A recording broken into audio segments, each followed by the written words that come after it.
Now, let's turn our attention to Italy. And with energy prices soaring in much of the world, in Italy, it's unsurprisingly become a key issue in the election, which is happening in just over a week.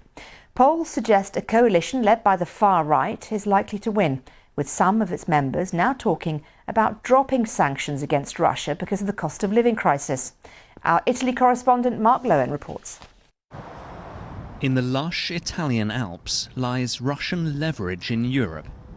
For long, its gas has poured in here, making up 40% of Italy's total, the largest share.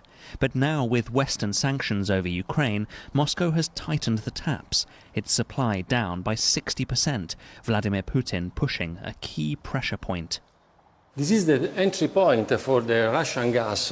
As the flow drops, Europe is racing belatedly to wean itself off Russian reliance. È molto difficile. It is very difficult to be able to predict whether we will have enough gas for this winter or not. With the government, we're working very hard to resolve or at least succeed in fighting this emergency situation to avoid having gas rationing.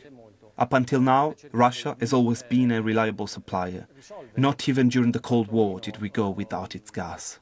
Italy is now importing more liquefied natural gas stored offshore, and Algeria has replaced Russia as its biggest provider. But for ordinary Italians, the impact is clear. The war is driving up prices and making more question whether it's really worth it. At the Pipolo ice creamery, serving up mouth-watering scoops has soured as electricity bills rocket. "I'm not voting," says the owner in elections coming up, as energy prices triple, making his business unsustainable. We'll have to stop paying bills soon, so they'll cut us off and shut us down. My grandfather opened this place in 1929. We survived the Second World War, and now it will hurt a lot if we have to close because of an electricity crisis. Maybe the government should look at how hungry its people are and ask if it can still help Ukraine. That's echoed by Matteo Salvini of the right-wing coalition topping the polls, suggesting dropping sanctions on Moscow.